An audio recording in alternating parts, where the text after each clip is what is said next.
I think the big problem this country has is being politically correct. I've been challenged by so many people, and I don't frankly have time for total political correctness. And to be honest with you, this country doesn't have time either. Yes, political correctness is out. American exceptionalism is back, ready to re-empower our republic as one nation under God by restoring our unalienable rights of life, liberty, and the pursuit of happiness.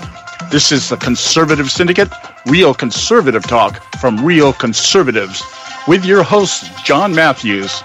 The latter-day prophet, inveighing against the hypocrisies of our time. And Joe Hakos. I don't give a damn what you think you are entitled to. The Conservative Syndicate is comprised of some of the most informed pundits and activists available today. Together we seek to tear down the imaginary wall of separation between church and state through education, information, and engagement on the religion of politics and the politics of religion. And now, your hosts of the nationally acclaimed, globally syndicated Conservative Syndicate, John Matthews and Joe Hakos. And greetings out there all across this great republic of ours and around the world. It's that time again, once again, coming to you live, the Conservative Syndicate, nationally acclaimed, globally syndicated. We're glad to have you with us today. Again, another great broadcast day here, and we're going to try to make some sense of the discombobulation that has just overrun and overrules the Congress out there today. And, a really interesting point. Let me start out with a very interesting point that I just learned last night, hadn't even been aware of this. We're going to have our contributor panel member, Scott Faulkner, on later on, just a few minutes here after we do our first break. And he made a mention to me in his notes to me yesterday, things that he wanted to talk about, and mentioned to me that, lo and behold, Congress is only going to be in session 10 days next month.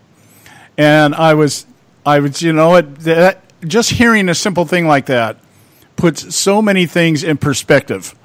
These people have to go back, I guess, to go on Easter recess or spring break, depending on, how lewd the people are. I don't know. Maybe they all head down to Cancun or South Beach or whatever.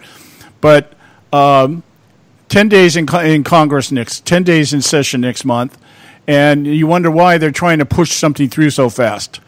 And it seemed when Scott sent me that note, I thought, wow, this is something, because one of the things I was noticing, or I listened to last night, I listened to Paul Ryan on Tucker Carlson last night. I'm beginning to develop an affection for this Tucker Carlson. I kind of like the way when he asks a question, his ability to not be distracted by the answers and the talking points. He always circles back around. But, yeah, I get that. It kind of reminds me of Greta Van Susteren in that way, in the fact that, he'll ask a question and they start dancing around, and he'll come back and say, well, that's not what I was asking. This is what I was asking. Can you give me an answer? Are you going to give me an answer? Well, apparently you're not going to give me an answer. I mean, those are the way he handles things. And he asked Paul Ryan last night, I thought, a very pointed question, which Ryan danced around and never really answered. He said, what pieces of legislation has Congress passed since Donald Trump has come into office? And Paul Ryan went into this dance and jig about, it's been all about repealing Obamacare stuff. It's been about executive orders. It's been about repealing regulations. And Tucker kept saying, but what have you guys done? We know what Donald Trump has done. What have you done? And never did get quite a straight answer on that, which is just indicative that they all really talk the same. But anyway, having said that, let me get my partner in crime on here with me, Joe Hakos. How you doing today? All right, John. Boehner version 2.0 can just leave town. I mean, we'd be better off if they wouldn't do anything, I think. But, it's just going to hurt a lot of Americans the way it's going. And unfortunately, what really upsets me, besides the whole thing, is watching these people get out there. And they did, the other day, they had just leadership after leadership sycophant, just little pawn, little minion of the leadership team there in the House of Representatives on the quote-unquote Republican side. I specifically, the guy that really got me was the representative out of Texas that was on one of the teams. He said, this is this is the conservative bill. This is the Republican bill. And I'm like, whoa. Stop it. Yeah. Well, I was listening to Ron. Bill. It's not conservative. Don't confuse conservatism with Republicans. This is ridiculous, and that's what they're trying to sell this as. And it's like, no. And Scalise out of Louisiana, cut me a break. You're slimy. Just, you people should know better. You saw it happen. People gave you what you wanted. They gave it to you in 2012. They gave it to you in 14. And they gave it to you in 16. They gave you the ultimate prize in 16. And yet you're going to go ahead and try to pull this crap? No, thank you. Yeah. Well, it was amazing to me. Paul Ryan is out there touting this thing as the closest we're going to come to repealing and replacing Obamacare. Now, understand the rhetoric. See, now they're using leftist doublespeak here. The leftist doublespeak is, we have kept our promise to repeal and replace. All right? That in no way, shape, or form is what the people that voted for Donald Trump to do. It was repeal. It was get government out of health care. Put it into the hands of the states. Let the states deal with this stuff. Break down the borders. Open up competition in pharmaceuticals, and let the free market run its course. That's what people elected Donald Trump to do. This idea, I think everybody just saw it when he was saying repeal and replace, that he was just saying that. But no, Donald Trump, he's going to reform. See, he was elected on a reform ticket. And if he does not reform, if all he does is everything just comes down to repackaging, by this time next year, we're all going to be sitting here talking about what a doofus Donald Trump is. Absolutely. We're going to all look like doofuses for having said, yeah, okay. Well, let's just face it. If Hillary Clinton was in office right now, we'd be talking about, hey, how are we going to go to single payer? Because that's exactly what's down the road here, single payer. All Ryan's doing is going, hey, we're just going to slow down the truck a little bit, but we're going to head down the single payer highway. That's where we're heading right now. Yeah, and it's like, okay, thank you, Mr. Ryan. All your stuff is there, and it's going to go ahead and it's going to wait until what? 2020? Oh, what happens in 2020? Oh, that's right. That's when the next presidential election happens. What happens in 2018? Oh, that's right. That's when congressional elections happens. And why are you doing this crap? The Cadillac tax is going to be it's going to be repealed in 2025. What makes you think you're going to be in power and any of these dates in the future? Well, see, that has always been the standard operating procedure. You kick it down the road, and the public it never dawns on the public that a little less than 2 years from now, Congress could change. We could have a majority. The Senate could turn back over to the Democrats. We don't know how that's going to work out. And now, what does that mean? What is the golden rule of Congress? Thou does not have to honor what the previous Congress did. And so if we sit there and we have any shift in the majorities or the numbers, we could be finding ourselves doing what they do all the time. They do this with the budget. They do it with everything else. You kick it down the road. You pass a resolution to get us through to the next debt ceiling crisis. And then Mad Prophet. Excuse me, Mad Prophet. I'm here to tell you, the Democrats getting control of Congress, they're not kicking anything down the road. They are really stealing Obamacare, and they're going to shove it up our butts collectively really, really hard. They're not going to make the same mistake again. Oh, I payer full bore. And this thing is we got to do this piecemeal from Paul Ryan. Crap. Yeah, I agree. I was addressing specifically the Republicans. That's always been their strategy: is you govern by delaying. You put it down the road there, and between now and the next time it comes up, you talk about how you're going to take care of it and you're going to repeal it. You're going to change it. You're going to do away with it. You're going to limit government, and then the next time it comes up, it's like, well, we can't quite do it now. So let's pass a resolution. Let's fund everything, and we'll talk about it next time around. This is the same strategy, and you're right, because one thing the Democrats don't do is they don't give up. They don't give ground. You literally have to take it from them. They don't give it. The Republicans will give away the boat. They'll give away the house. They'll give away the mansion if it means not really having to commit themselves to anything. Well, that's what they're doing right now. Yeah, that's exactly what they're doing right now. They're not standing up to what they said they would do, and it's time to make sure that you burn up the phone lines to Congress right now to make sure that they just stop in their tracks and go, okay, we got to come up with the other plan that's already been put on. It was put on Barack Obama's desk, and that was repeal Obamacare. Why can't they do that right now? They could do it if they wanted to. Absolutely, they could. Yeah. We got to go to a break here. We got to go to a break. When we come back, we should have Scott Faulkner with us, and he's working with the Trump team. So stay with us right here at the Conservative Syndicate. Don't go away. We're not arguing. We're explaining why we're right. The Conservative Syndicate. Real conservative talk from real conservatives. When our water heater broke down last month, it was a nightmare.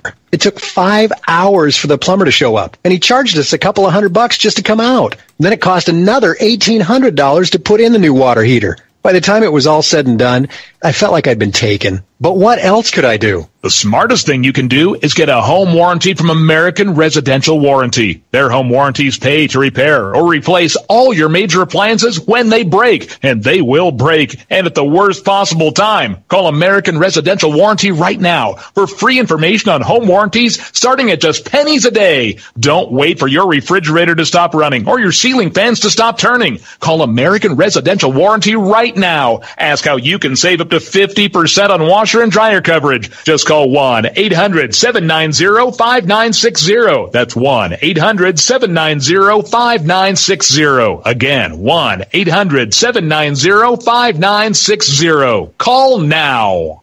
Limited time offer, 24-month commitment and credit qualification require cancellation fee, auto pay, and paperless billing, and other restrictions apply. If you can't see the difference, why pay the difference? Switch to Dish for the best deal in entertainment. Only Dish brings you the best in entertainment for less than $20 a month. Cut the cable and don't get directed. Switch to Dish because at just $19.99, Dish saves you every time you turn on the TV. It's so simple. The same channels cost less with Dish. So since you can't see the difference, don't pay the difference. Switch to Dish for the best deal in entertainment. Get premium movie channels free for 3 months, starting at just $19.99. Dish saves you every time you turn on the TV. Call now to save with Dish. Dial 1-800-600-1645. That's 1-800-600-1645. The same channels for less than $20 a month. Dish. Call 1-800-600-1645 for details.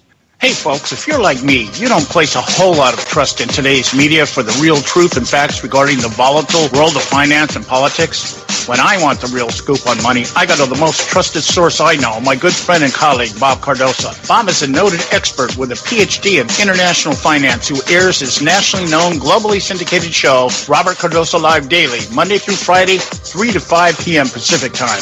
With Bob, you get the right information at the right time from someone who knows his business and can help you make the right decisions concerning yours. Again, Bob airs daily, Monday through Friday, 3 to 5 p.m. Pacific time.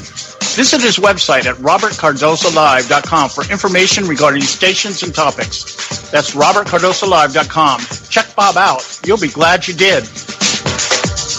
Attention taxpayers. If you've received a notice from the IRS or state, do not ignore it. It's also a big mistake to try and handle your tax problem on your own. If you owe back taxes, it's a fact that the government has the power to take everything you own, including your home, business, wages, savings, and your freedom. But here's the good news. There's a special toll-free tax hotline set up especially for you. This tax hotline will tell you about new programs that are geared to help you dramatically settle, reduce, or eliminate what you owe. But you have to call now. Take down this number or put it in your cell phone. But call 866-761-0959. 1-866-761-0959. When you call, you get free information on how you can reduce or eliminate back taxes, including penalties and interest. You can also be helped if you have unfiled returns, a tax lien, wage garnishment, bank levy, or if you've been entered into a payment plan but can't make the payments. Don't make the big mistake in thinking you can ignore or handle your tax problem on your own. You can stop the collection process immediately. Call this special tax hotline today for free info at 1-866-761-0959. That's 1-866-761-0959. 1-866-761-0959.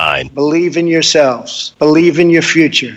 and believe once more in America. And now back to the Conservative Syndicate, real conservative talk from real conservatives. All right, hey, we're back, and this is the Conservative Syndicate, real conservative talk from real conservatives. We're glad to have you with us today. I'm your host, John Matthews, along with Joe Hakos, and we've got a full gambit for you today. We're going to get ready here, just hook up with our good buddy Scott Faulkner here, but we got just a lot going on here. All across the board here everywhere. Everywhere you look, there's something going on there. So let's get our good buddy on here, Scott Faulkner. How you doing today, Scott? Well, I'm really good. How about yourself? Good. We do. I know you may not want to discuss this on the air, but we're still praying for your dad. How's he doing? He's hanging in there. We're just he's got really good specialists working on him, and we'll hope. If World War II and Korea didn't take him out, I don't think this will. Yeah, something about us veterans. It's a tough generation. Yeah, there's something about us veterans. We don't cave easily. I get it. All right. There's so much we want to talk about, but I want to get the hot button right now. Of course, is the healthcare, American Health Care Act was supposed to replace the Affordable Health Care Act, and it really looks like two sides of the same coin. Some little, like he throw us a couple bones here, but it doesn't. This is not what Donald Trump was elected to do, and I wanted to get your take on that. You're sitting inside, you're at ground zero, so we're hoping you can give us a little insight what the actual strategy is here. Well, not only did Trump get elected for this, so did all the Republicans. And for some reason, a lot of them have forgotten that. I don't know if they're K Street lobbyists with the healthcare industry are talking to them, or some of these Republican governors have gotten addicted to the subsidies from the federal government through Obamacare. But this is a total mess, and it's an embarrassment, and I don't think it's going to end well. Well, we have what we're hearing so far, and I don't know if you can confirm or deny what we're hearing so far, that we have 3 senators. The House, it looks like it'll probably get through the House unless something really ignites the Freedom Caucus there and we get some people off their butts to actually do what they keep saying they want to do. But in the Senate, we've got Rand Paul and Mike Lee, who have already said they're going to vote against this. Ted Cruz has said he doesn't like it, but it sounds like he's a little bit on the fence. And we're understanding that those 3 votes could keep this thing from passing. Are we correct? And do you know of anybody else in the Senate that is sitting there going, no, I don't think I'm going to do this? There's a lot of others that are restive. And part of the issue is that the Trump folks keep saying that there's a phase 2, phase 3, and I think some people want that full disclosure and full commitment to say, okay, we don't want to get into this issue of a reprise of if you got to pass it in order to know it, and the Pelosi rule. And so if all of a sudden there's supposed to be a phase 2, phase 3, and we have to pass phase 1 to figure those out, I think that's a bad way to go. Yeah, well, it seems to me. It seems to me that one of the things we were just talking about at the very top of the show here is that Congress never seems or denies or ignores the fact that in 2018, this whole thing could shift, and no Congress is accountable to uphold what the previous Congress did. So if we're sitting there saying, it seems to me, and I just want you to confirm this, I'm throwing our stuff out there at you and getting your opinion on it. It sounds like to me that this is the standard operating procedure for the Republican Party, is to kick things down the road, and then when the time comes up is they kick it down the road again. It's like budgets. They can't balance a budget, so we're going to repeal this. We're going to defund Planned Parenthood. We're going to defund Obamacare. And the debt ceiling crisis comes up. Everybody caves. Well, we'll just pass the resolution. Let's throw it down the road. And that's what it sounds like they're doing here, is their standard operating procedure in the Republican Party is to govern by throwing everything down the road and just hoping that nobody does anything between now and then, and so that the next election cycle they can come up and tell us this is what we're going to do, and then they just repeat the process. Am I reading this right? Yes, and again, it's delusional. It is suicidal, because if the Republicans end up operating the same way under Trump, in the Congress under Trump, as they did under Obama, you're going to see a record number of primary challenges coming up this next go-around. Yeah, well, we have some stuff out here going on in California that's kind of looking, kind of looking, kind of falling under that shadow, I guess, if you want to call it that. I keep a close eye on Darrell Issa. Darrell Issa is south of us here. He's about 90 miles away from here. And he's been a pretty solid. He is down in San Diego what Nancy Pelosi is up in San Francisco. He's been pretty much a shoo-in every time he comes up for re-election. He only won this last time by 1,600 votes. And retired. There was a retired Marine general running as a Democrat that almost upset him. Now the Democrats are out here. I'm hearing rumblings out here that they think that they can take Issa out next time, and now they're starting to target people like Dana Rohrabacher, who is down here in Huntington Beach, and who I've met. I met him a couple of weeks ago for the first time face to face. He's amazing. He and I were in the White House together in the early Reagan days, and he's a hoot and a half. He's great. Yeah, he is. I mean, he blew me away just the way he showed up. He showed up. He looked like he'd been out all day on the trail. He was disheveled, wearing a puka shell necklace instead of a tie. Listening to him talk, I'm thinking, my God, we do have a real conservative here. Very much so. Yeah, and he's, he was praising Trump. I'm kind of wondering what he's thinking right now, but it's interesting to see how this goes. So, all right, so what can you give us an insight here as to how you think this process is going to work out? Because you mentioned to me that they're only going to be in session 10 days next month, so they're going to want to do something before they leave, right? Well, that's what they're anticipating doing. But, yeah, this whole thing, I mean, obviously you have Easter and Passover coming up in mid-April. It's late this year. But for them to be so slow on everything, I mean, even McConnell is now saying tax cuts are going to wait till sometime this autumn.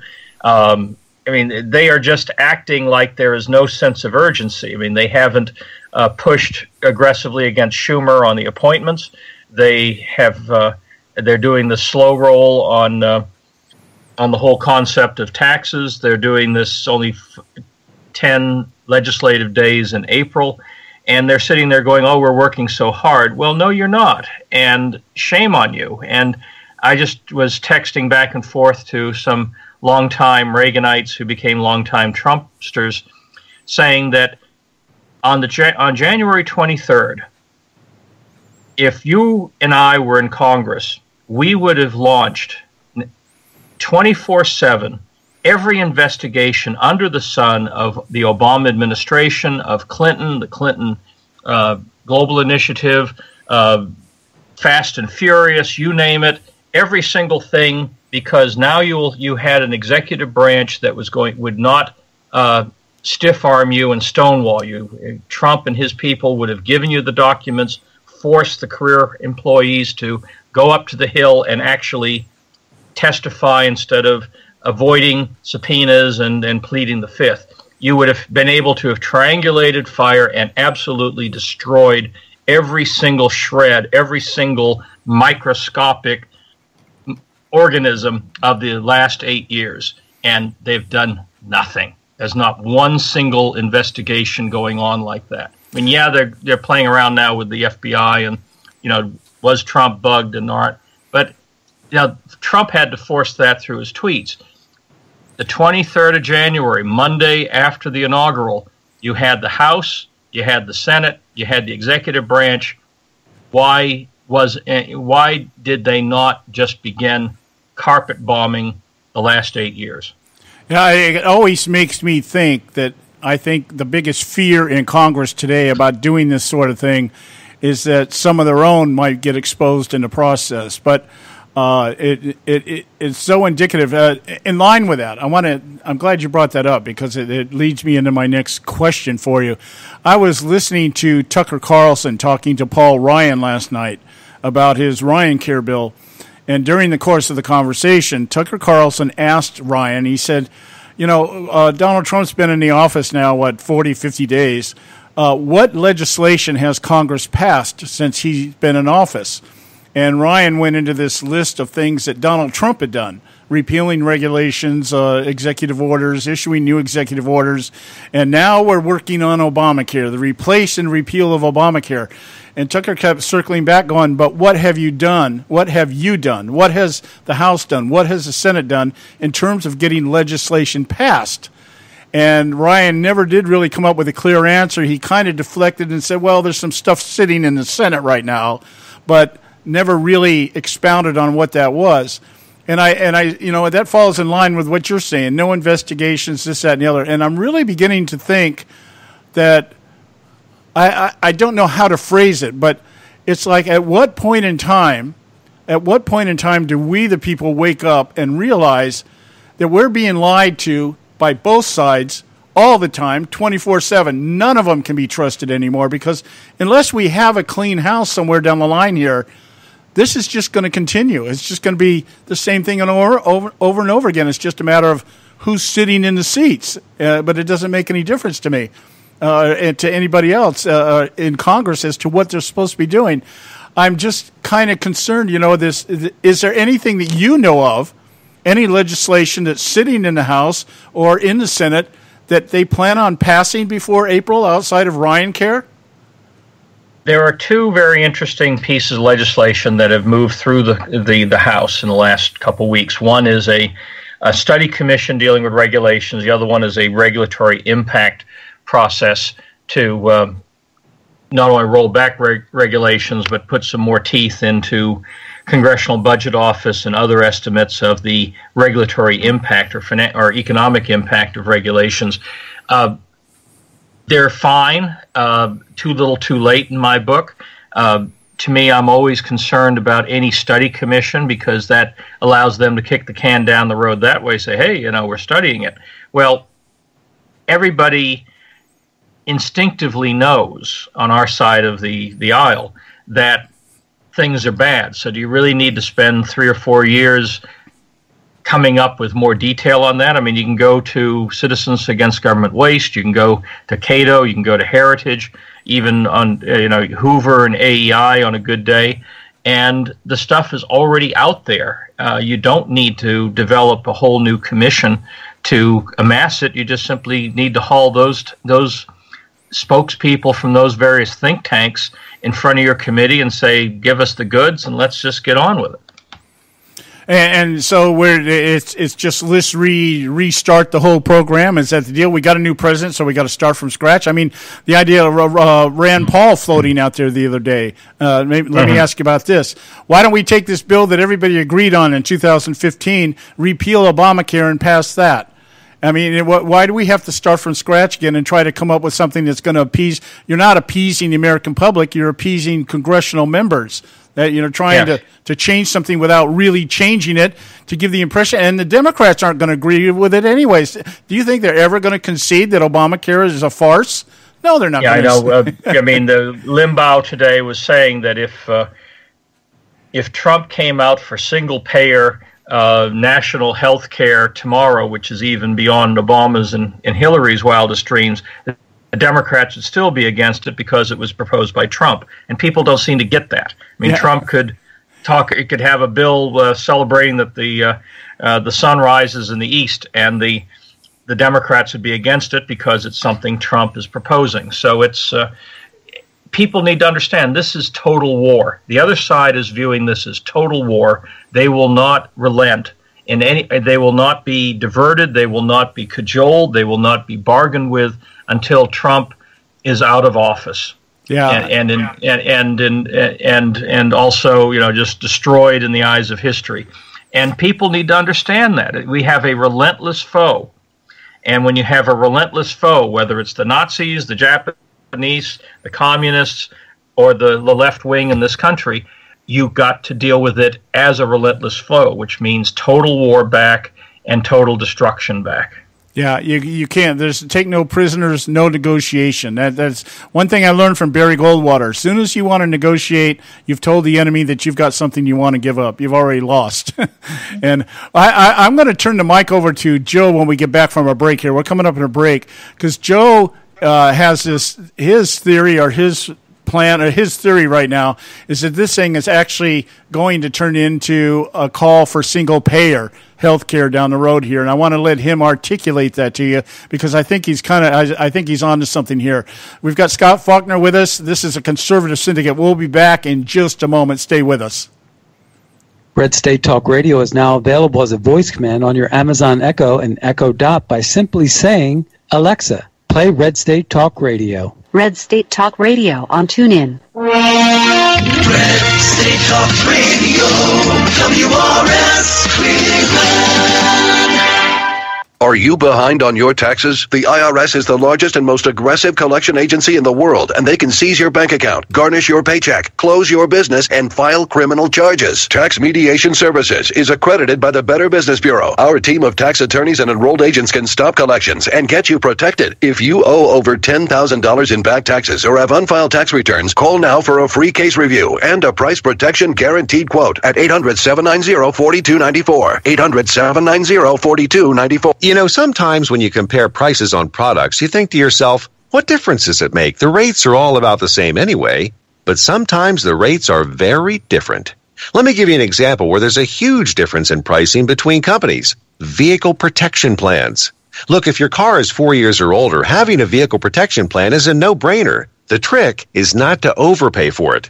Here are the facts. The average price of a vehicle protection plan is $2,800, while the price of a TOCO warranty vehicle protection plan for most vehicles is just $1,500. The average down payment on a vehicle protection plan is $299. With TOCO warranty, there's no down payment. The average monthly payment on a vehicle protection plan is more than $160 a month. With TOCO, the average monthly payment is just $49. To get a highly rated vehicle protection plan at a great low rate, call TOCO Warranty at 1-800-987-1519. That's 1-800-987-1519. Terms and conditions apply. Hey, this is Leonora Cravota from Red State Talk Radio for MyPillow. I used to have trouble sleeping. MyPillow changed all that. I now fall asleep within moments of my head touching my pillow. That's how comfortable MyPillow is with its patented interlocking fill. MyPillow stays cool and does not go flat. Plus, it's machine washable and dryable. MyPillow has a 10-year warranty and a 60-day comfort guarantee. MyPillow is also the official pillow of the National Sleep Foundation, and it's made right here in the USA. MyPillow is now offering Red State Talk Radio listeners a 4-pack special with 2 premium standard or queen pillows and 2 go anywhere pillows. That's 4 pillows for the price of 1. To take advantage of this special offer, call 1-800-961-9194 and ask for promo code RedState. That's 1-800-961-9194, promo code RedState. Put sleepless nights behind you with MyPillow, the most comfortable pillow you will ever own. For the best night's sleep in the whole wide world, visit MyPillow.com. Individuals and businesses with tax problems, listen carefully. Do you feel like you're losing control over your finances? If you owe over $10,000 in back taxes or have unfiled tax returns, we can help you take back control. The IRS is the largest and most aggressive collection agency in the world, and they can seize your bank account, garnish your paycheck, close your business, and file criminal charges. Take control of your tax problems now by calling the experts at Tax Mediation Services and take advantage of the Fresh Start program and new laws that may allow us to negotiate a settlement for the lowest amount possible. Our team of tax attorneys and enrolled agents can stop collections and get you protected so you can take control of your financial future. Tax Mediation Services is accredited by the Better Business Bureau. Call now for a free case review and a price protection guaranteed quote. Call Tax Mediation Services now at 800-790-4294. 800-790-4294. 800-790-4294. Are you struggling with addiction or alcohol problems? If you're depressed, drinking, and using drugs, you may need help, and your insurance may offer coverage. I knew I could get myself out of this. I just needed some hope and some help. I took the first step to recovery when I made the call. Call the Addiction Hope and Helpline now for a free assessment with someone who cares. Call 800-766-0878. 800-766 800-766-0878. I feel like I'm losing control. I'm afraid I'll lose my job or even my family. Call now for hope and help with proven, gentle recovery programs. I never thought that I could be somebody who didn't drink and use drugs. I'm in recovery, getting the help I need. Call the Addiction Hope and Helpline now for a free assessment with someone who cares. Call 800-766-0878. 800-766-0878. That America must put its own citizens first, because only then can we truly make America great again. Am I not speaking English? The Conservative Syndicate.net, where we speak only one language, American.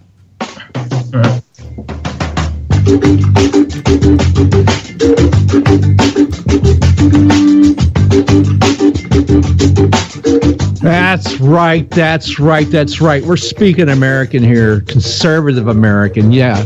Joe Hayco's here with John Matthews and Scott Faulkner here on the Conservative Syndicate. Welcome back, folks. Thanks for being here. Remember to go to our website, theconservativesyndicate.net, where you can check out everything we got going on. And Scott, before we left, John was mentioning about my little theory about all this, which is if Hillary Clinton was elected president, what we'd be talking about right now would be, hey, the road to single payer. And you were mentioning it before in the early part of the show here. We're talking about, oh, yeah, Ryan, and then want to go ahead and do this in phases, big air fingers quotes here, phases. And, you know, and it just reminds me of those scary words. Hey, I'm from the government and I'm here to help. Trust me, you know. And so it really is like, no. And my problem with this is 2 years down the road, we're going to have an election. Well, actually, 20 months down the road, we're going to have an election. And then, you know, and a little over 3 years from now, we're going to have the 2020 elections. And then part of their stuff that they're putting out, like the Cadillac tax, they're not going to get rid of the Cadillac tax here from Obamacare, according to the plan that they put out, until 2025. This is madness to me. I don't, you know, they keep on screwing this up. We will, as we said just before the break, we will have the Democrats. They do not quit. They do not. They don't go in reverse. They might pause. The only way you put them in reverse is you got to kick them in the reverse and take back their little toys. And the Republicans have an opportunity to do that. If you do not kick this thing back into the ground to where it never exists anymore, they're going to turn around in 2018 and they're going to turn, take control of Congress. And there we go again. We're back to working on single payer. No, absolutely. I mean, the whole thing is that nobody, I mean, some of the Catos and the Heritages are talking about it, and they're all, I mean, all the major conservative think tanks are against the Ryan Care proposal to be right from the beginning.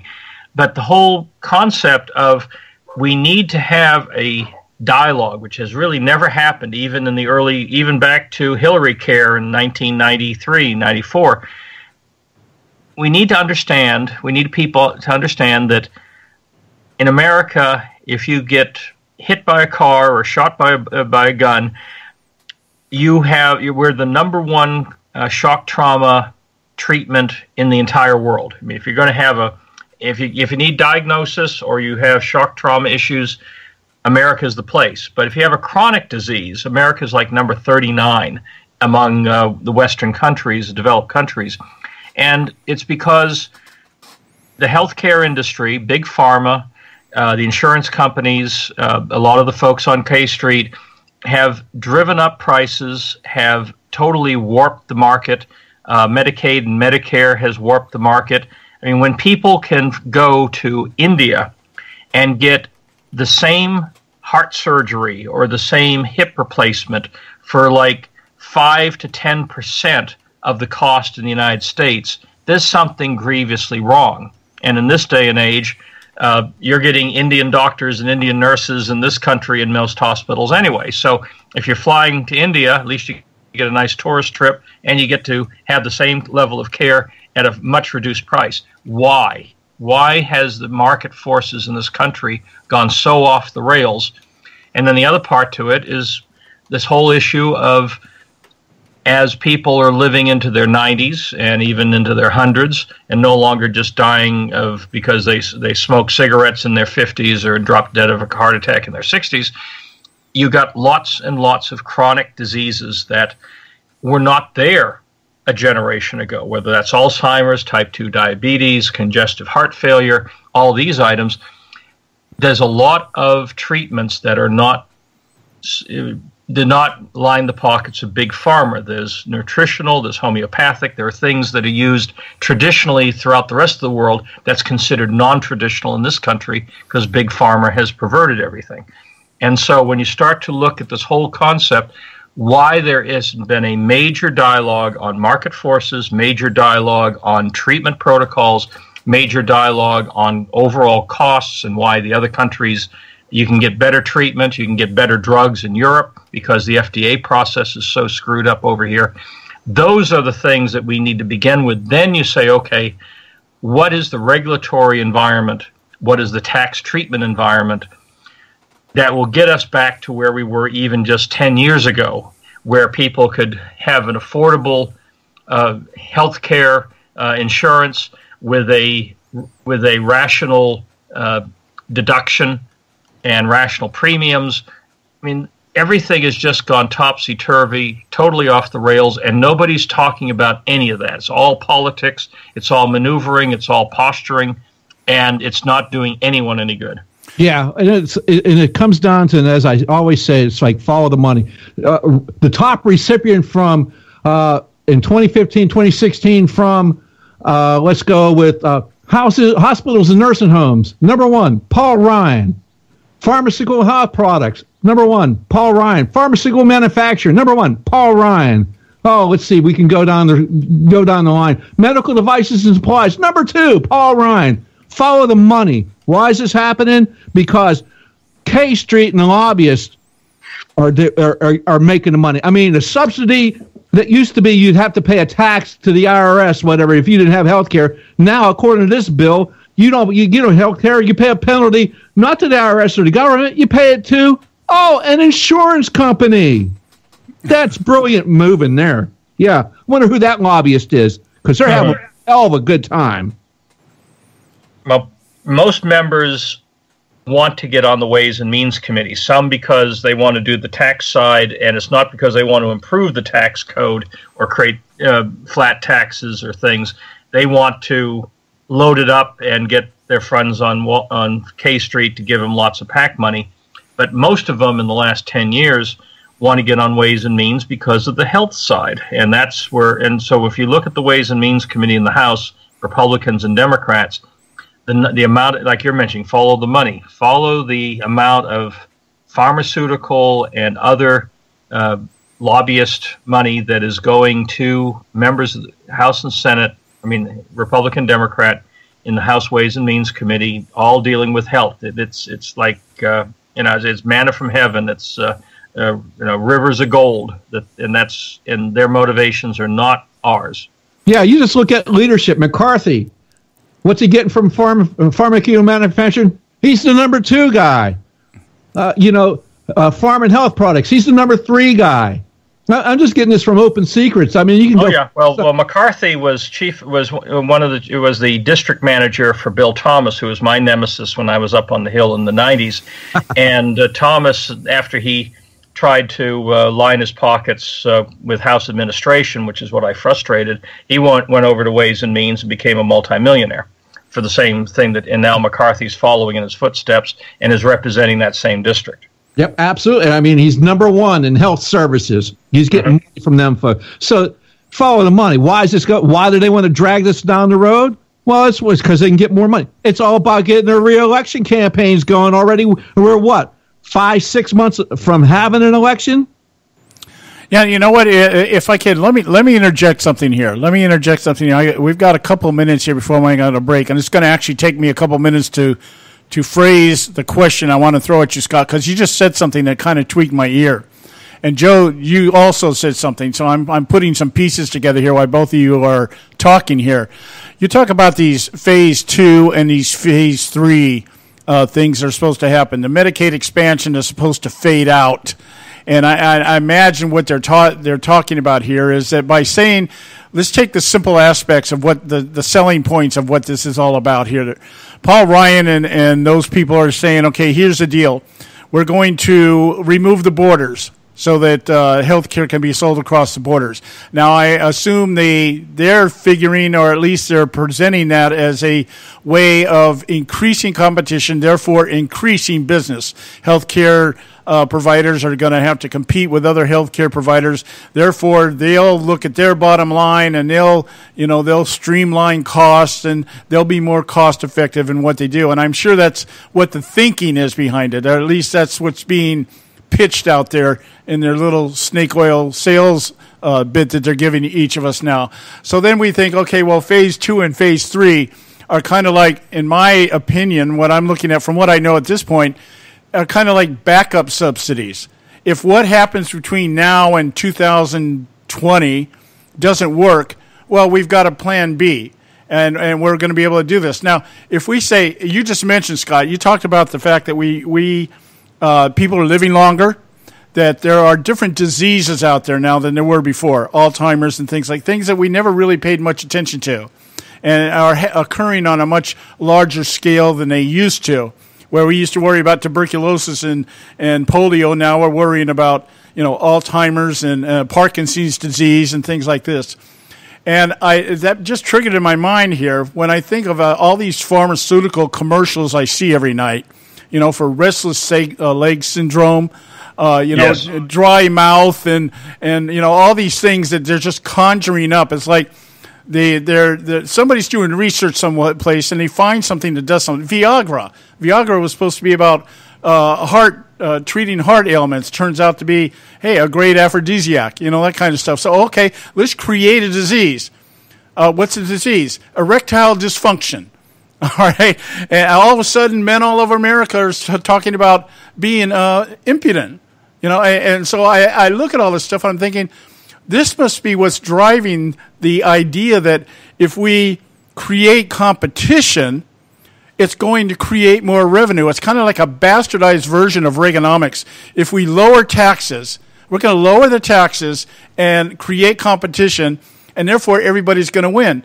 But the point being is that the healthcare industry, as a private sector industry that is profit-based, these people aren't going to just sit back and be so cooperative and say, oh, the government's got the good idea here, so let's see what we can do to cut our costs. They're going to try to do what? They're going to try, if they have to compete, they're going to have to try to raise costs for certain things. And probably a lot of those things are things that we're experiencing now that people can't really get good treatment for. Cancer, things like that, terminal diseases, things that take a lot of money and a lot of resources. So I'm looking at all this thing and I'm thinking, the idea here, in my opinion, is they are implementing this early phase of repeal and replace with the hope that by creating competition that it's going to generate revenue, either reducing costs or increasing people getting into plans and paying for them rather than the government. Somewhere down the line here, the subsidies are going to have to come back into existence because of just what you said. People are living too long. And you just can't keep doing it this way without some response, the market responding in some way. Am I making sense? Exactly. And we're back to what we talked about before the break. Why can somebody go to India and get a heart valve replacement or a hip replacement at 5%? I mean, not 5% less, 5% of what it costs in America. Why do people, and I've had several friends, either themselves or relatives with grievous cancers, get to go to Sweden and Switzerland and get drug treatments that won't be available in America, even in clinical field trials, for another 4 to 5 years. There's something fundamentally wrong with the system. K Street. Yeah. And I see what you're driving at, Scott. It's because nobody wants to actually. What they're trying to do is how do we fund a system that is broken rather than how do we fix the system so that it can be funded economically or efficiently. Is that what you're saying? Exactly, and we can give things to the industry. I mean, one of the things that the industry loves, and actually it's a win-win all the way around, is allowing parents to keep their kids on their health plans till age 26. I mean, that basically expanded the market, expanded the revenue. Children, the millennials, and now that think they're invincible, their parents get to keep them on the insurance, and that helps increase the pool and all the financial equations. So that's a win-win. And that doesn't cost anybody anything. It makes the health industry happy. And for parents who've got kids who aren't out in the world on their own, it's a win-win. So things like that, sure, keep those around. But there's been precious little discussion, again, going all the way back to Hillary Care in the first days of the Clinton administration, that any of this is patient-centric. And, being a caregiver for both parents, one with Alzheimer's that passed in 2013, I got deep in the weeds of the whole healthcare industry in this country. And there's a lot of good, there's a lot of bad, and there's an awful lot of ugly out there. And it's just, thankfully, my dad was a federal employee, so he has the Cadillac of all healthcare plans, something we will none of us will ever see in our lifetimes or our children or grandchildren, which is Federal Blue Cross Blue Shield. It is absolutely the only reason that they both, my mom stayed alive for as long and my dad is still alive, is that any test, any procedure, any treatment, any amount of time in a hospital, any surgery, they just immediately sign off on it because it's all paid for. I mean, like 98% covered, and they get paid, and everything's happy. And that's the way healthcare used to be 20 years ago for most people. Yeah, and now it's only that generation that's dying off. Yeah, I know. It reminds me of the PPO I had in the HMO that my father had, which was really a joke, a joke. But the PPO I had was really good. Anything I needed, I got. It was great. We got to go to a quick break here. We've got Scott Faulkner with us. Scott's going to be with us the whole show today. So we're going to be able to continue on with our discussion here on Obamacare and some of the other things that are going on out there in Washington. So stay with us right here at the Conservative Syndicate. Don't go away. There is an old saying, children should be seen but not heard. At no time is this more apparent than when politicians speak. TheConservativeSyndicate.net, the adult in the room. Hey folks, if you're like me, you don't place a whole lot of trust in today's media for the real truth and facts regarding the volatile world of finance and politics. When I want the real scoop on money, I go to the most trusted source I know, my good friend and colleague, Bob Cardosa. Bob is a noted expert with a PhD in international finance who airs his nationally known, globally syndicated show, Robert Cardosa Live Daily, Monday through Friday, 3 to 5 p.m. Pacific Time. With Bob, you get the right information at the right time from someone who knows his business and can help you make the right decisions concerning yours. Again, Bob airs daily, Monday through Friday, 3 to 5 p.m. Pacific Time. Visit his website at robertcardosalive.com for information regarding stations and topics. That's robertcardosalive.com. Check Bob out. You'll be glad you did.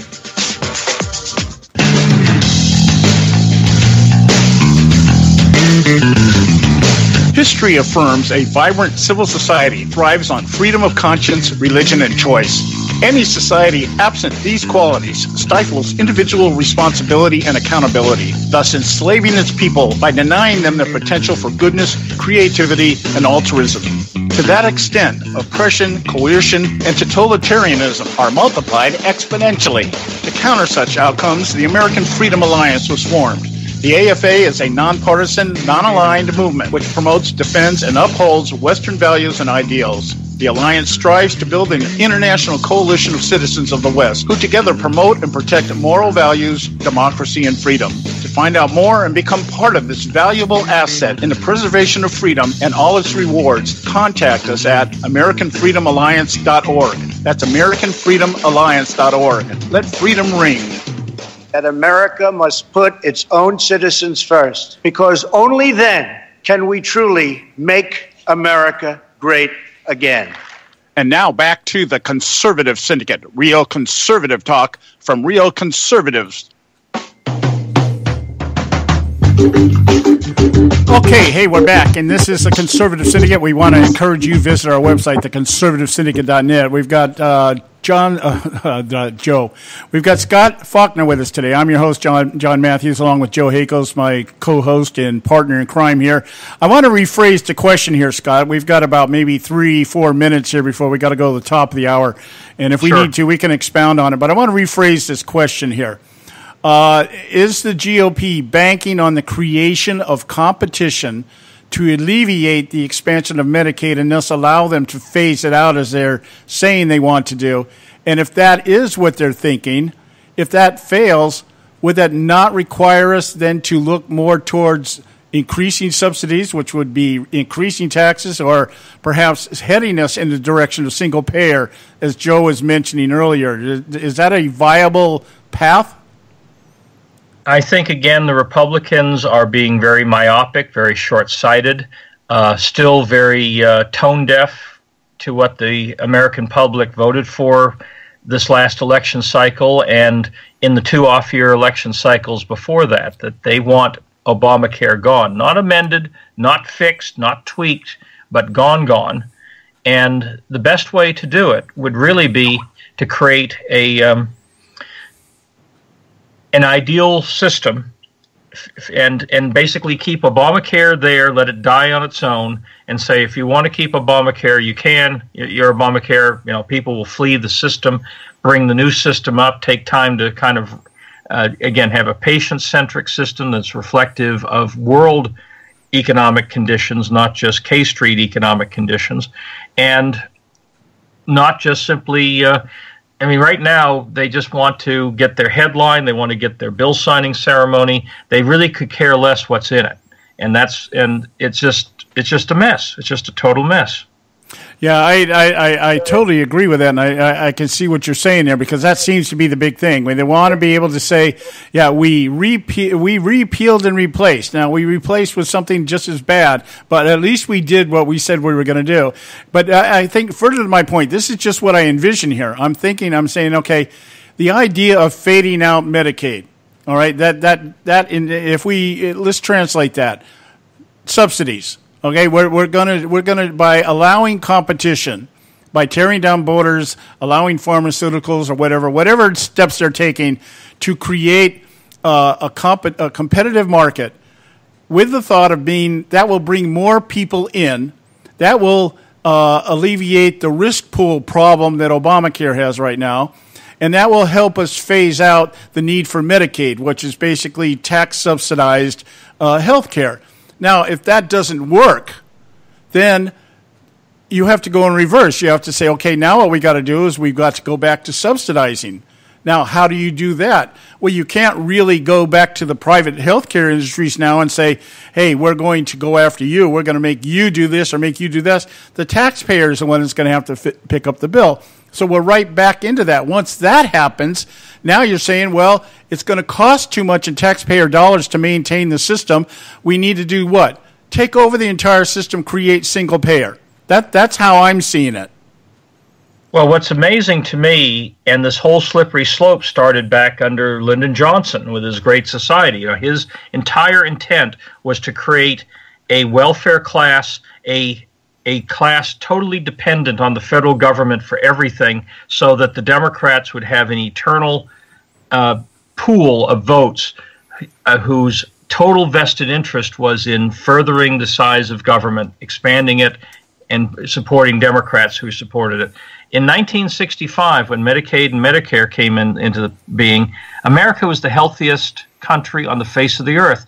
Doctors still did house calls back then. Remember those? Yeah. And so how in the world did we end up with all these magnificent federal programs that Johnson unleashed to basically further the Democrat base in this country? And now look at us. Yeah. And look at it. Even going back under, before Obamacare came on the line, most people, especially those of us, because I'm an independent contractor, we were out there getting our insurance for $200-300 a month premium with maybe a couple $1,000 a month deductible, And nowadays, my God, the thing is up over, it's 4 digits for both the premium and upper 4 digits for the deductible. Yeah. And it's just, I can show you my bills and how they were literally going up by, a good third a year in the last few years. Okay. And a couple insurance companies. I got to interrupt you, Scott. We've got to get our break in here. We're way over time here. We got to do our break. We'll be back in just a few moments.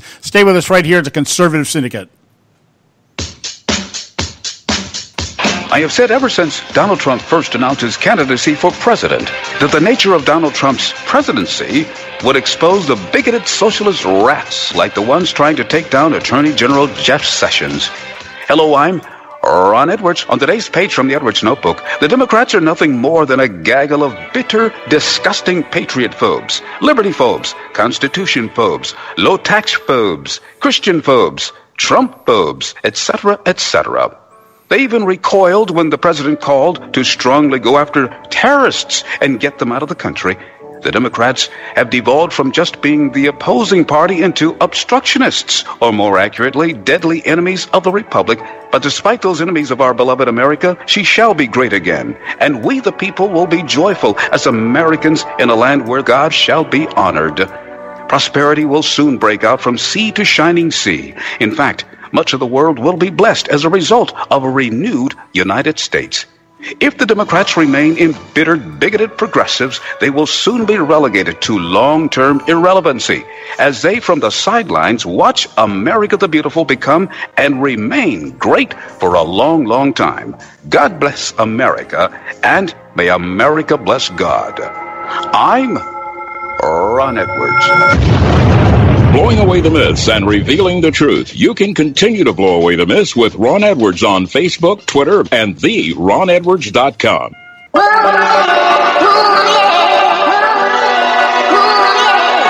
You can catch all our archives at theconservativesyndicate.net. The Conservative Syndicate. Real conservative talk from real conservatives.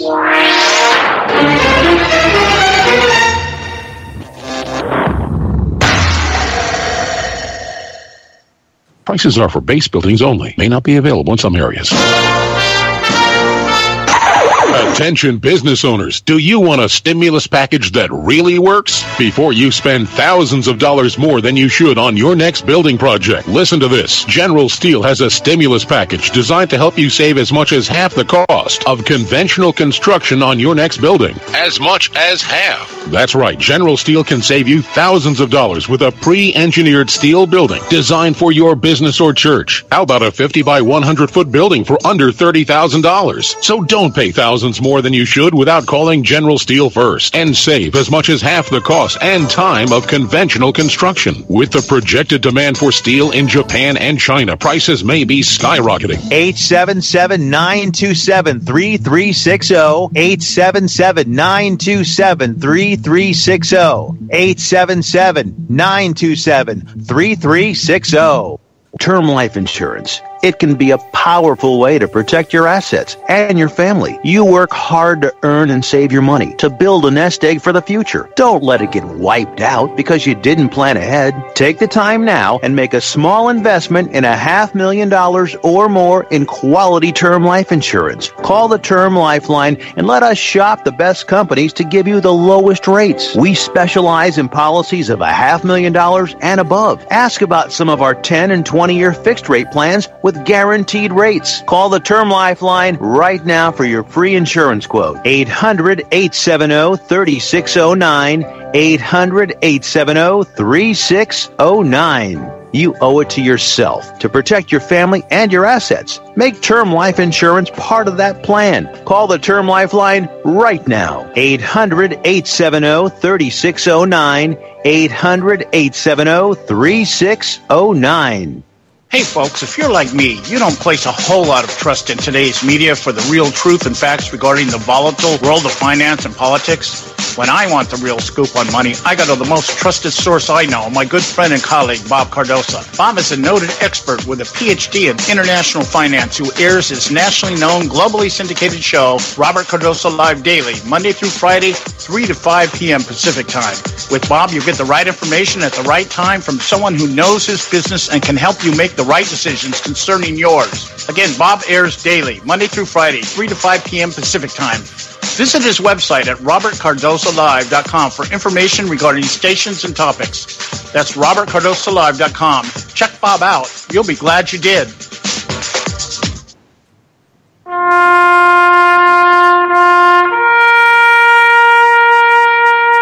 Read something recently worth thinking about.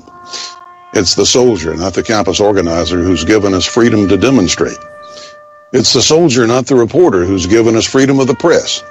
It's the soldier, not the poet, who's given us freedom of speech. It's the soldier who serves under the flag, who defends the protesters' right to burn the flag. Isn't it time now to demonstrate that we support our troops? Were it not for the brave, there'd be no land of the free. Fred Thompson's message was brought to you by citizensunited.org.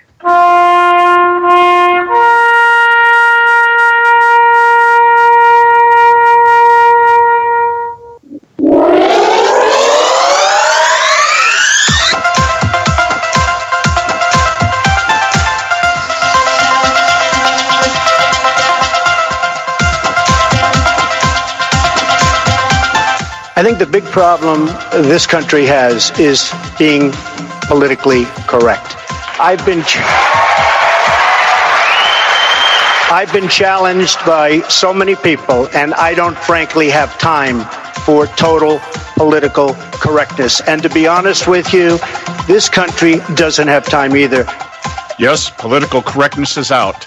American exceptionalism is back, ready to re-empower our republic as one nation under God by restoring our unalienable rights of life, liberty, and the pursuit of happiness. Another hour. Conservative Syndicate, real conservative talk from real conservatives. With your host, John Matthews. The latter-day prophet, baying against the hypocrisies of our time. And Joe Hakos. I don't give a damn what you think you are entitled to. The Conservative Syndicate is comprised of some of the most informed pundits and activists available today. Together we seek to tear down the imaginary wall of separation between church and state through education, information, and engagement on the religion of politics and the politics of religion. And now, your hosts of the nationally acclaimed, globally syndicated Conservative Syndicate, John Matthews and Joe Hakos.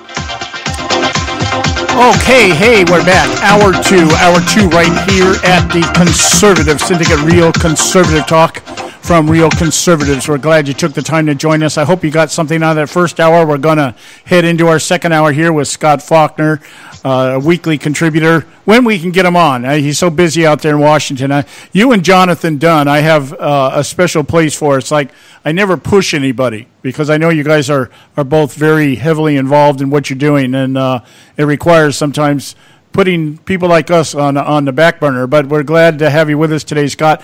You had mentioned in the last hour, you were talking about taking a look at the system itself rather than how to grant access to the system. That's really what we're talking about when we talk about healthcare. Is not so much about how the system works and how efficient the system is. It's how people can have access to it. And you were recounting the diseases that we have now that we didn't have before, and the way that Johnson was trying to put everybody on government entitlement programs and make everybody government dependent, and the healthcare industry back in the 60s and 70s compared to today. And I think we left where you were telling us about your father's bills. I know there's probably something there you're trying to demonstrate, so I wanted to give you that opportunity to do that. Right. Well, actually, as we're in the break, something even more universal. I mean, part of it was that the World War II generation, which of course is fading from the scene now, is they had real health insurance, and especially the Blue Cross Blue Shield within the federal government for those, like my dad was in the government for 36 years, and they were all healthy as horses. So for 40, 50 years, they paid in their premiums, and except for maybe covering a annual checkup, Blue Cross Blue Shield made out like bandits. And then now that they're getting older and sicker and having more complex challenges, now they are finally being able to tap into those benefits. And people like Blue Cross Blue Shield have a huge reserve because they had all these healthy as horses years for all these federal employees from the World War II generation and maybe some of the early baby boomers. So now that's just some of the economics that seems to be totally missing in this dialogue. But let's take it to a different level. One of the halfway decent things done under the Bush administration was something called creating accountable care organizations. What these were seamless, home-based organizations starting to use the early wireless technology to say, okay, for a Medicaid patient, I mean, one of the big cost drivers of Medicaid is that the primary point of service is the emergency room. So somebody has a cold, somebody has a splinter, somebody has something maybe more serious. They make a beeline to the emergency room, and that is the single most costly point of care in the entire healthcare system. The accountable care organizations, they started a few of them in New Jersey, and I was actually one of the team leaders for trying to create it in the Atlanta area. And what basically this did was saying that a lot of these people had chronic conditions, type 2 diabetes, congestive heart failure. Some of them, especially within the Medicaid world, had alcoholism or other addictions that basically exacerbated their health conditions. The issue was that the moment they hit the emergency room, they would be brought into a case manager environment, and you would create remote monitors in their homes. Again, nowadays it'd be done all off of mobile phones. You would be able to have virtual consultations. The main thing is to treat them in the home, keep them out of the emergency room. The initial pilot projects that happened in New Jersey reduced costs by 36% in the first 18 months. In Atlanta, we never got it fully off the ground. We had several hospitals that were going to come on board, and we were working with the regional healthcare providers. The institutional opposition to this was astounding. The doctors, some of the other hospitals in the area, they did everything they could to stop us, and ultimately they succeeded because they liked being on the government tip. They loved all the subsidies. They screamed about the paperwork, saying it took 2/3 of their time to do the paperwork, but they loved the money. And so the moment that we came up with something totally different that was going to reduce costs and actually improve point of care, it was amazing, the people who came out against us. And so therein lies part of this problem. Now, that's interesting because we know some of the biggest organizations out there that are opposing Ryan Care right now are people like ARP. You would think ARP would at least look at it and say, well, let's see if there's some cost-effective measures here or whatever. But ARP being, now you look at another organization, the equivalent to that, AMAC, the American, I forget what it is, AMAC, I know what it is. So they're completely for repealing Obamacare. So it's like you got to know, all you have to do is, Joe said earlier, if you follow the money, you see who's behind all this stuff, and you say, okay, why are people in the medical industry, why are the people in the healthcare industry crying about this and saying, no, we didn't like Obamacare, we wanted to pull our services, but we don't want you to repeal it. I'm like, okay, well then what do you want? It's like you're trying to convince us of one thing while you're actually what's the word? You're lying to us. You're deceiving us. Somewhere along the line here, somebody's not telling the truth. If you got a healthcare organizer, somebody like Kaiser, who's saying, okay, Kaiser's being an exception because they run their own outfit. They're not tied in like, They're actually one of the better ones. Yeah. But if you say somebody like HealthNet, somebody like that, and they come out and they say, well, we can't do this anymore. The risk pool drained our resources, and the state exchanges are out there saying, oh, we can't do this anymore. We don't have the cash to keep going, and this, that, and the other. And then at the same time, somebody says, well, let's repeal Obamacare. and even replace it with somebody else. Oh, no, you can't do that.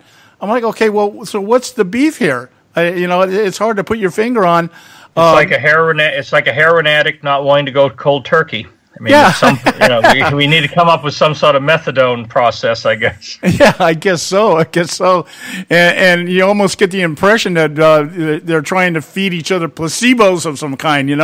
It's just the fact that it's just so discombobulated just tells me that in and of itself is the argument against allowing the federal government to be involved in this at any level. Everything the federal government touches turns into some kind of cluster screw, and we sit here and we debate and we talk about it. In the meantime, the people that suffer the most are the ones that need it, and everybody ends up paying for it, and these people still sit in Congress getting ready to go on their recesses. I'm like, oh, this is madness. This is madness. We got to go to break here. When we get back, we'll continue our discussion here with Scott Faulkner. I'd like to migrate into this CIA mess, if we can, when we get back here. So stay with us right here at the Conservative Syndicate. Don't go away. You're listening to the Strident Conservative. He's always right. Hello, America. This is David Leach, the Strident Conservative. In the aftermath of massive resistance to Ryan Care/Trump Care by conservatives in the House Freedom Caucus, along with the three conservative musketeers in the Senate, Mike Lee, Rand Paul, and Ted Cruz, Donald Trump is preparing to defend this legislation, already on record as being a big supporter of the Affordable Health Care Act. Gee, doesn't the name sound a lot like the Affordable Care Act? The man behind the book, The Art of the Deal, met with the leaders of several conservative groups at the White House. Such intimidation tactics, negotiations, are being called standard operating procedure by the talking heads at the White House, but these types of negotiations usually take place with the opposition party. Trump is a Republican, so that would be the Democrats, right? No, wait a minute, I just figured it out. Trump's not a conservative, so if he's meeting with conservatives, I guess he is meeting with the opposition party, isn't he? The Trump team is out doing a bit of proactive damage control. Health and Human Services Secretary Tom Price admitted that the AHCA is incomplete. Going to need a few tweaks in the near future because this is a three-phase strategy. I'm just guessing, but I think the chances are pretty good that the next two phases will occur in 2018 and 2020, the next two election years. Also out cheerleading Ryan Care/Trump Care was Kellyanne Conway.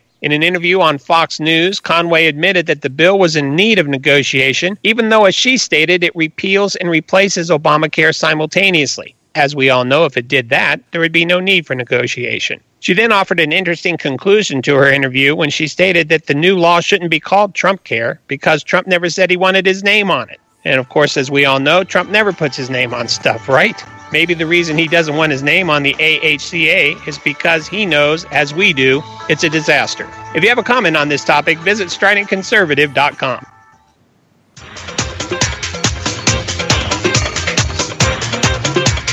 Since its founding, America has always been admired and envied throughout the world for its system of government, one that empowers its citizens to seek their right to life, liberty, and the pursuit of happiness.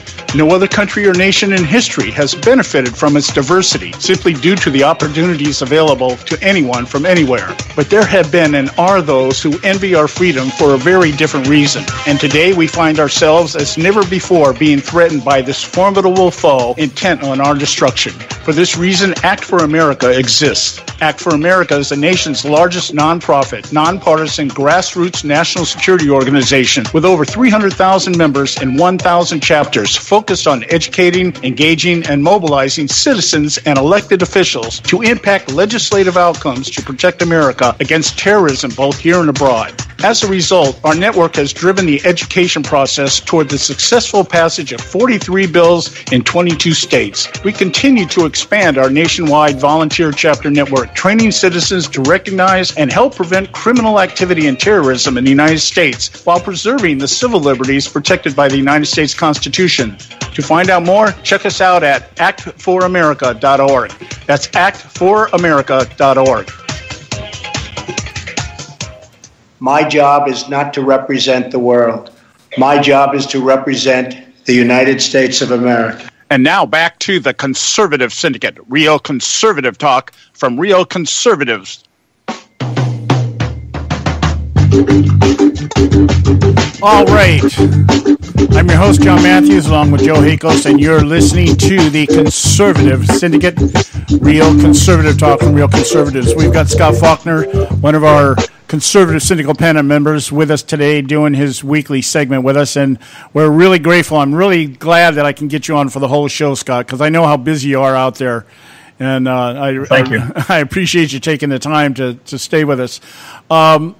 Now, I'd like to shift into this CIA thing because I'm still a little confused. I'm trying to dig my way through the quagmire out there. 8,000 pages is not something you can go through in a couple of days. Oh, not at all. Yeah. But I'm wondering here the fact that we now have another set of leaks coming out of WikiLeaks. None of it, as far as I know right now, has been denied by anybody in the intelligence community, which means we're kind of outraged. First point of.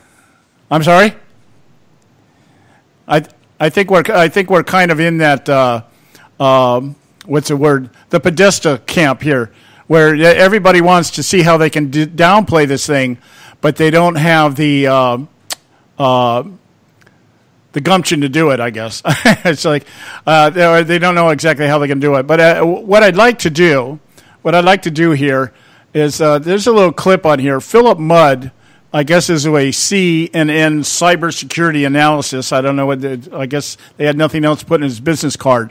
But he made a statement about these CIA hacks, and I really think it's it falls in line. The reason I'm bringing this up is that you mentioned this long ago, a few weeks ago, I think at the very beginning of the transition, about the fact that these leaks were coming from somewhere inside the Trump administration. And and this guy, Philip Mudd, seems to hold that same theory. So if you have that clip ready, Joe, I'd like you could key it up there and punch it out.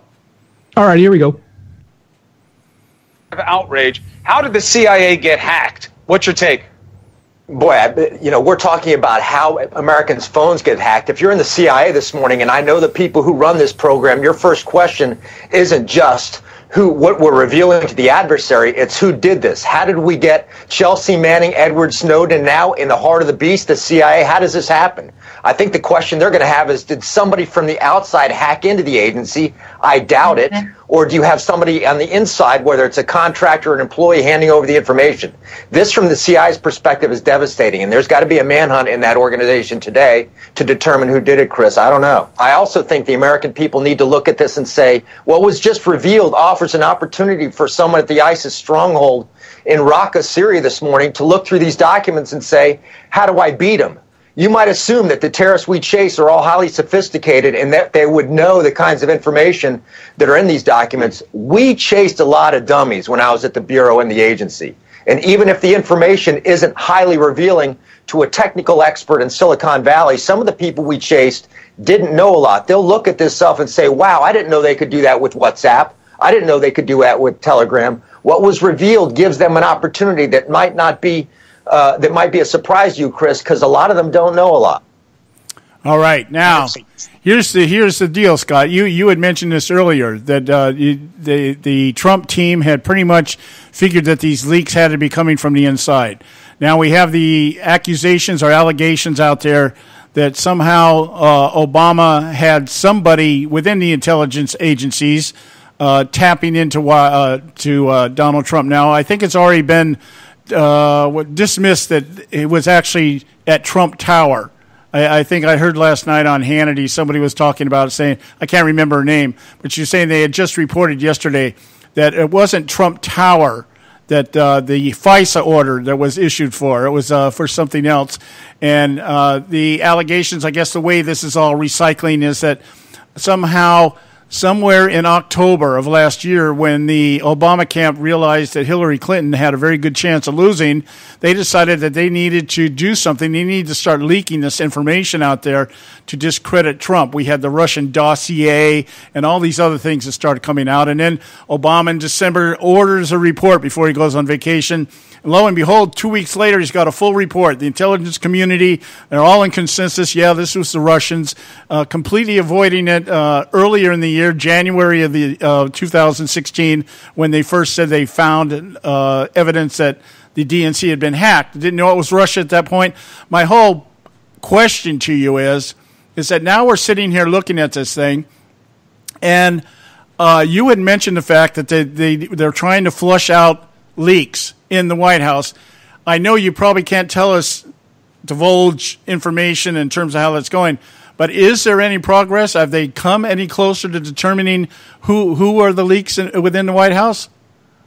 No, but let's go back up to the underpinning of this whole thing, and that is that during the 8 years of Obama, the entire integrity of our intelligence system was destroyed. And it happened in all sorts of ways. Good example, the raid that got rid of Osama. If you or I were in charge of the SEALs or any of the intelligence operations, we would be putting out disinformation saying there wasn't anything in the house, Osama's people burned it, it fell out of the helicopter on the way back to base. We would never, ever have told people, hey, guess how many boxes of CDs and how many boxes of files we brought back with us. You would never say that. It'd be like in World War II saying, hey, we broke the German code. Hey, we broke the Japanese code. I mean, the culture of secrecy and the guarding of spycraft is sacrosanct. I mean, there's a reason why there's an Official Secrets Act that keeps things for 50 years or more. And if the spycraft is still in use, you can even extend the 50-year ban on being publishing things. But under Obama, he wanted to declare victory even when there wasn't any, or he wanted to let everybody know, and it got sloppy. Another thing which, the SEAL Team 6 is sacrosanct regarding, who's in it, because you don't want them killed or you don't want their families killed. So when that one person, this is where I blame Fox News, the one guy wanted to become a motivational speaker, so he said, I'm the one that shot Osama, and they made a big deal out of it, and oh, what a wonderful thing, and he still goes on Fox from time to time. To me, that person should have been jailed, because you should never break the shroud of secrecy on spycraft. You should never break the shroud of secrecy on operatives. And both things happened, and in the case of the SEAL Team 6 member who wanted to have his own private professional career as a motivational speaker, he broke his silence and got away with it. Shame on everybody for letting that happen. Shame on the Obama administration for letting out that we found anything in the Osama bin Laden compound. And that got things rolling to that it's okay to be sloppy. It's okay to let the word out. It's okay to leak things. The Chelsea Manning, that person's in prison. There's in the old days, look at what we did to the Rosenbergs with the atomic secrets. You kill people for doing things that nowadays get you a book deal. There's something fundamentally wrong, undermining our entire culture of secrecy and our entire spycraft, and this is just another example. You're so right there. I remember a couple of years ago talking about the P-3 Orion aircraft that landed in China, and right. And they were all praised as heroes. I was in the Navy. I flew on P-3s, and I know what equipment was in there, and I know that every briefing that we had, in the briefing, always began with, this platform will not be hijacked. It will not be landed in a foreign country. You have one of two choices if something happens to you, because at that time there was a lot of hijacking going on military aircraft. And it was like, this is the way they put it to us. One of three things will happen. You will ditch the aircraft. You will, or two things. You will ditch the aircraft, or we will send 4 F-15s out, and they will assist you in ditching the aircraft. It was like, this is a highly classified platform. You will not land this in a foreign territory. And here, these guys are, they're landing a highly classified P-3 Orion with all of our anti-submarine warfare information, everything that we do, and all the technology and everything else. And we're sitting here looking at it, and they're being praised as heroes. And I thought, in my day and age, they'd be in Leavenworth. And there would, Well, remember the U2 thing with Gary Powers. I mean, he was supposed to have swallowed the cyanide pill. Instead, he became a show trial and embarrassed the latter part of the Eisenhower administration. I mean, now there's a reason why Nathan Hale did what he did, and why there's a Nathan Hale Society to this day made up of former intelligence officers. There is a culture of secrecy that has protected this country for centuries and will in the future, but we need to bring that culture back. And it leads me to my next question here, and then we got to go on a break here, and I'll give you the break to think about it. You mentioned earlier about the fact that we never would have admitted that we obtained all this information. You don't want to let the enemy know that you found everything. And it just seems to me that perhaps that's why the CIA has become more of an assassination organization than an intelligence gathering. But it also, in my mind, it completely destroys this idea that we are actually battling our enemies. If we're telling our enemies what we found, I think that Obama always thought by telling them we were going to somehow appease them. And somehow that was going to break open, this relationship that we haven't had. We were the great oppressor, and now we're the great friend, or whatever. And I'm just wondering. I want to get your take on this when we get back, in terms of how the CIA, the way that Clapper is addressing things. He seems to be using the old school CIA method of saying, denying. We're just denying everything. We didn't do this. We didn't do that. And as far as I know, and this, that, and that, it's almost like he just wants to say, I can neither deny or confirm. I want to get your take on that, because that seems to be the game that's being played, at least by the intelligence agencies. We got to go to a break. We'll be right back. We've got Scott Faulkner, Joe Hickles, and myself. We'll be right back. Stay with us. Red State Talk Radio is now available as a voice command on your Amazon Echo and Echo Dot by simply saying, Alexa, play Red State Talk Radio. Red State Talk Radio on TuneIn. Red State Talk Radio, WRS Cleveland. Are you behind on your taxes? The IRS is the largest and most aggressive collection agency in the world, and they can seize your bank account, garnish your paycheck, close your business, and file criminal charges. Tax Mediation Services is accredited by the Better Business Bureau. Our team of tax attorneys and enrolled agents can stop collections and get you protected. If you owe over $10,000 in back taxes or have unfiled tax returns, call now for a free case review and a price protection guaranteed quote at 800-790-4294. 800-790-4294. You know, sometimes when you compare prices on products, you think to yourself, what difference does it make? The rates are all about the same anyway, but sometimes the rates are very different. Let me give you an example where there's a huge difference in pricing between companies. Vehicle protection plans. Look, if your car is 4 years or older, having a vehicle protection plan is a no-brainer. The trick is not to overpay for it. Here are the facts. The average price of a vehicle protection plan is $2,800, while the price of a TOCO warranty vehicle protection plan for most vehicles is just $1,500. The average down payment on a vehicle protection plan is $299. With TOCO warranty, there's no down payment. The average monthly payment on a vehicle protection plan is more than $160 a month. With TOCO, the average monthly payment is just $49. To get a highly rated vehicle protection plan at a great low rate, call TOCO Warranty at 1-800-987-1519. That's 1-800-987-1519. Terms and conditions apply.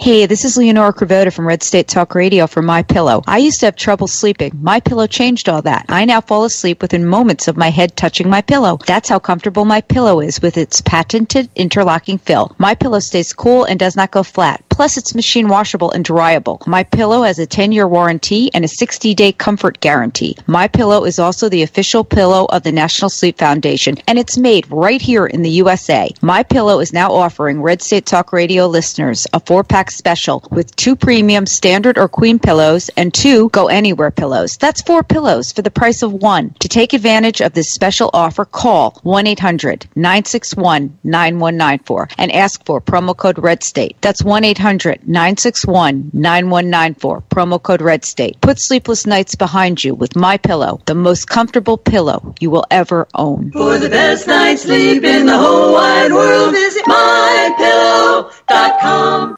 Individuals and businesses with tax problems, listen carefully. Do you feel like you're losing control over your finances? If you owe over $10,000 in back taxes or have unfiled tax returns, we can help you take back control. The IRS is the largest and most aggressive collection agency in the world, and they can seize your bank account, garnish your paycheck, close your business, and file criminal charges. Take control of your tax problems now by calling the experts at Tax Mediation Services and take advantage of the Fresh Start program and new laws that may allow us to negotiate a settlement for the lowest amount possible. Our team of tax attorneys and enrolled agents can stop collections and get you protected so you can take control of your financial future. Tax Mediation Services is accredited by the Better Business Bureau. Call now for a free case review and a price protection guaranteed quote. Call Tax Mediation Services now at 800-790-4294. 800-790-4294. 800-790-4294.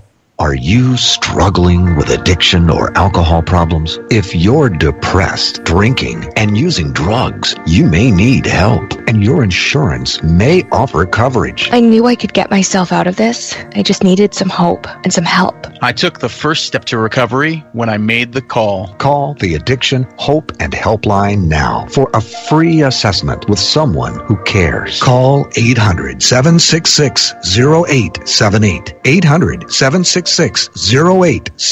I feel like I'm losing control. I'm afraid I'll lose my job or even my family. Call now for hope and help with proven, gentle recovery programs. I never thought that I could be somebody who didn't drink and use drugs. I'm in recovery, getting the help I need. Call the Addiction, Hope, and Helpline now for a free assessment with someone who cares. Call 800-766-0878. 800-766-0878. That America must put its own citizens first, because only then can we truly make America great again. Am I not speaking English? The Conservative Syndicate.net, where we speak only one language, American.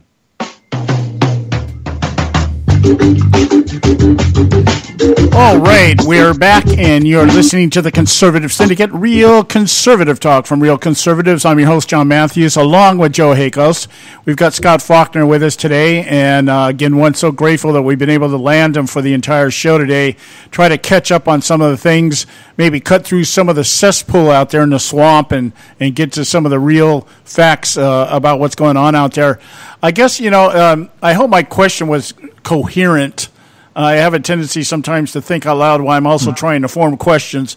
But I guess the real question for me is that knowing that that Trump could release information if he had his hands on it, if there was something there, he could choose to do it. As you pointed out earlier, Barack Obama chose to publicize what happened to Osama bin Laden, so that he looked like he was the big hero, that kind of the great terrorist fighter, that kind of thing. And Donald Trump, though, chooses to come out on Twitter and just throw this out there. And I'm kind of wondering if you would care to speculate on why Trump chose this specific way of doing it. Is it because it's the way Trump does everything, or was there some real strategy behind it? I think a little bit of both. I mean, first of all, Trump is Trump, and he knows that he's got now 95 million people following him either on Twitter or Facebook. So he can get way around the media by putting these things out. But the main thing is that going back to last summer, right around the Cleveland Convention, the mainstream media, the New York Times, the Washington Post, NBC, were all saying, Trump's under investigation. He's being wired. I mean, they even used in the New York Times article, like in late August, they talked about wiretaps of Trump operatives to looking into the collusion with the Russians. And then all of a sudden, they're saying, there's more stuff out there. And so Trump says, okay, if there's more stuff out there, then they clearly illegally tapped me, just like Watergate. And now the media is running for cover because a lot of the same people who are now saying there's nothing there, the FISA court turned things down, then they agreed, but they really didn't do Trump Tower. They really only did this. It was only limited. These are the same reporters who back in August And in September, we're saying that there's a full-blown investigation that's going to haul Trump off in chains. So which is it? Were they lying back then and overinflating, or are they lying now that there isn't anything there? Because Trump basically, by kind of shining the light on the cockroaches, they're now having to protect Obama because this is worse than Watergate, if indeed it's true. So in essence, what you're telling me is that he's doing this basically to come back at the media. Yes, and to basically hoist them by their own petard. I mean, if they say that there's all this stuff behind the scenes that Flynn and all these other people were literally agents of Moscow and Putin, then show me the proof. And if you say you've got proof, then you got it illegally.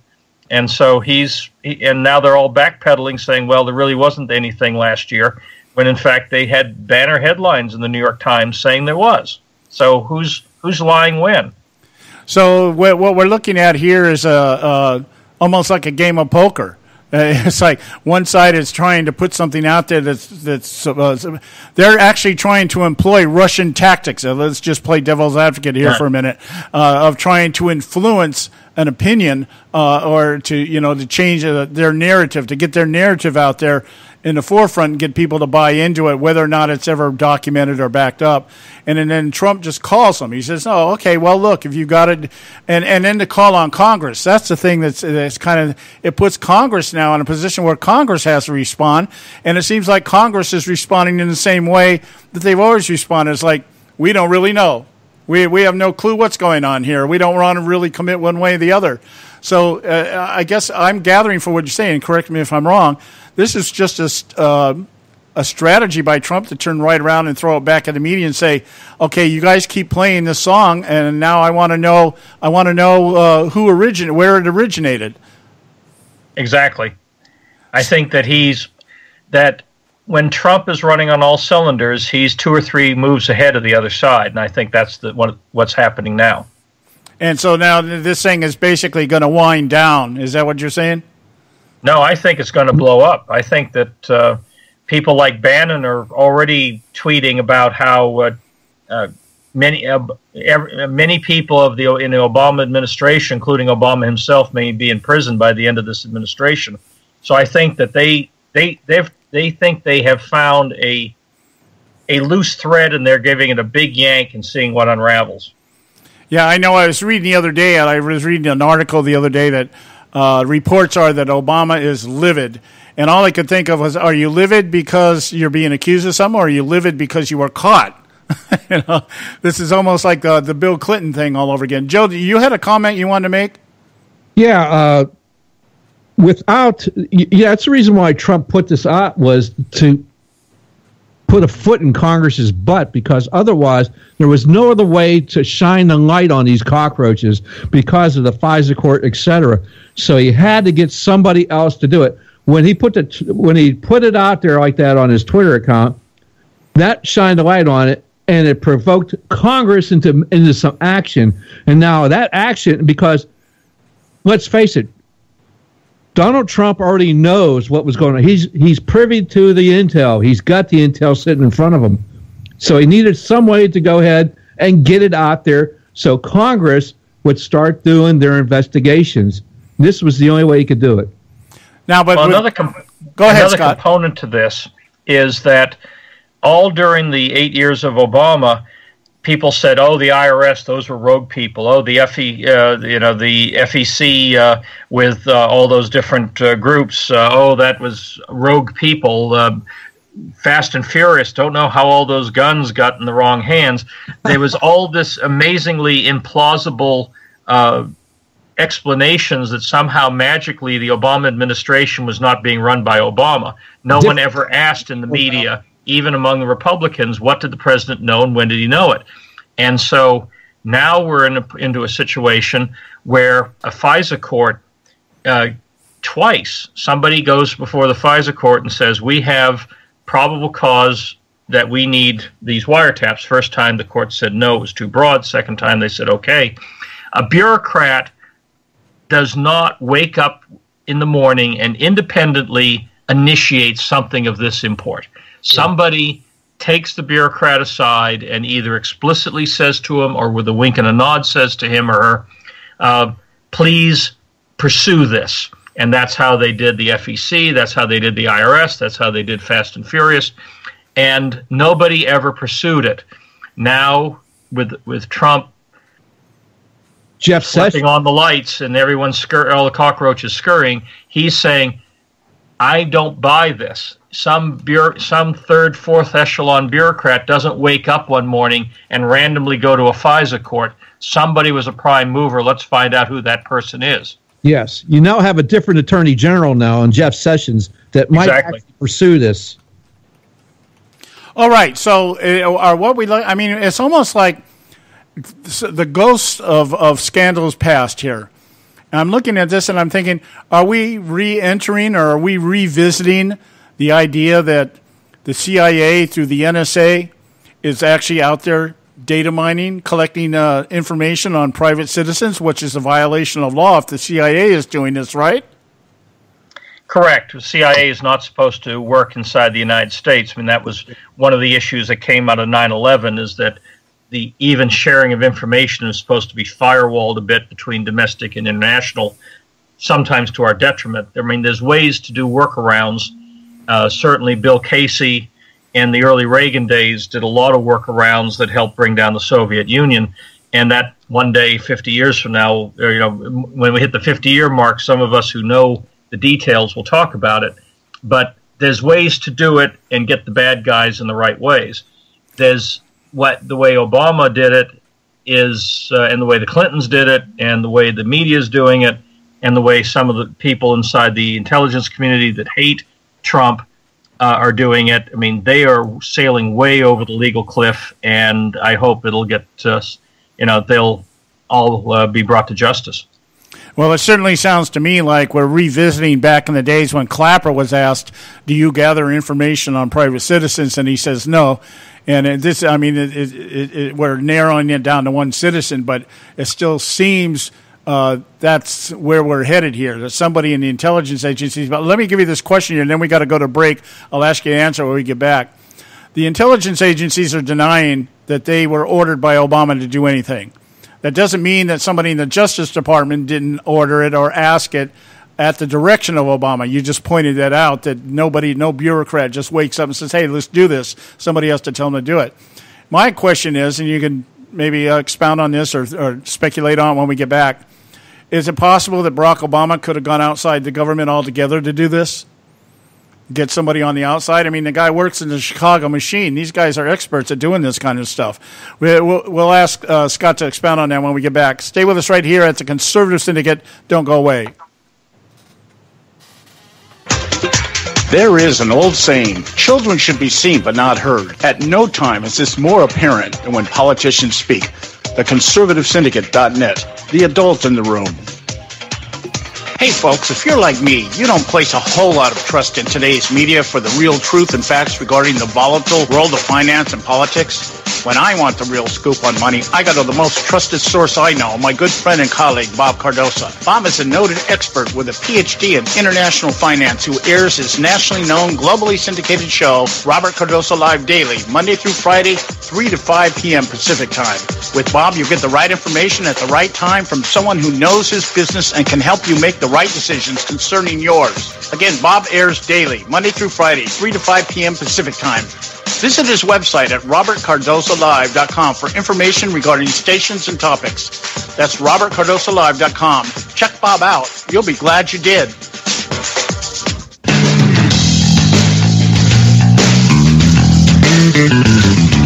History affirms a vibrant civil society thrives on freedom of conscience, religion, and choice. Any society absent these qualities stifles individual responsibility and accountability, thus enslaving its people by denying them their potential for goodness, creativity, and altruism. To that extent, oppression, coercion, and totalitarianism are multiplied exponentially. To counter such outcomes, the American Freedom Alliance was formed. The AFA is a nonpartisan, non-aligned movement which promotes, defends, and upholds Western values and ideals. The alliance strives to build an international coalition of citizens of the West who together promote and protect moral values, democracy, and freedom. To find out more and become part of this valuable asset in the preservation of freedom and all its rewards, contact us at AmericanFreedomAlliance.org. That's AmericanFreedomAlliance.org. Let freedom ring. We need to keep illegals out. And now back to the Conservative Syndicate, real conservative talk from real conservatives. All right, we're back. I'm John Matthews, along with Joe Hakos. We've got Scott Faulkner with us, and we're coming up on the end of our segment with Scott, our time with Scott today. And I really want to touch on a couple of more positive things that are going on in the administration right now. But you brought up a point, Scott, about the idea or the fact. The fact is, at this point in time, that Trump really didn't move fast enough, or perhaps was a little bit naive that to what was there when he arrived at the White House. The idea that maybe Barack Obama left operatives there. The fact that you mentioned earlier, much earlier, weeks ago, about Chris Christie putting Romney operatives and Bush operatives there. You know, the Bushes are not above this kind of stuff, beyond any shadow of a doubt. I mean, they will never forgive Trump for doing in Jeb, because it was going. This was Jeb's turn, and Trump rained on his parade. Well, Bush Sr. he ran the CIA for a great number of years. This guy, he's an expert at this kind of stuff. He became a millionaire by building fronts out in third world countries so that they could covert and overthrow governments and stuff like that. So I don't even put anything like this past them. But you made the mention about the fact that Trump didn't move fast enough. Is he going to be able to fix this? I hope so. I mean, for not only for his sake, but for the country's sake and really the world's sake. I mean, that right now there's 571 key positions that are presidential appointments with Senate confirmation. Trump has put 34 of them before the Senate. At this point in 81, we had 300 before the Senate under Reagan. That's the difference. The other part is that right now there's about 600 political appointees below the Senate confirmation level fanning out as beachhead teams in the various agencies and departments. We had close to 3,000 by mid-March of 81 for Reagan. In 81, I was the clearance officer for the Reagan administration in the White House, and I had a unit to clear people in, but I also had a unit to clear people out. We literally had people going door to door in all the major functions of the key agencies and making sure that every single Carter person was out. And believe me, sometimes we had to dig them out because they were on detail from one agency to another, and some didn't submit their resignation letters, and no one was there to enforce the resignation letters. We literally had to physically eject some people, some of whom, especially at Action, which is a big domestic kind of community development agency, they were literally had cases and crates of Saul Alinsky books on the dock to be shipped out to all the different urban areas. We stopped that because we were physically there on the loading docks. We then went office to office and found bureaucrats, career bureaucrats in this case, who were literally signing Carter-era grants to left-wing groups to try to build their resistance movement to Reagan. And we literally had people say, put down your pen, move away from the desk, and we then trashed all those grants. No one is doing that now, and I guarantee you after 8 years of Obama, and this is after only 4 years of Carter, after 8 years of Obama, there are people in these agencies loyal to the Obama agenda who are still writing grants, writing contracts, and shipping things out that are against Trump, and there's nobody out there stopping them, and that is a big problem. Yeah, and could we say basically that that's how we would have to address Donald Trump's lack of political experience? It's not knowing that, hey, when you walk into office, the guy's not dumb. He had to know that he's going to have the establishment on both sides against him.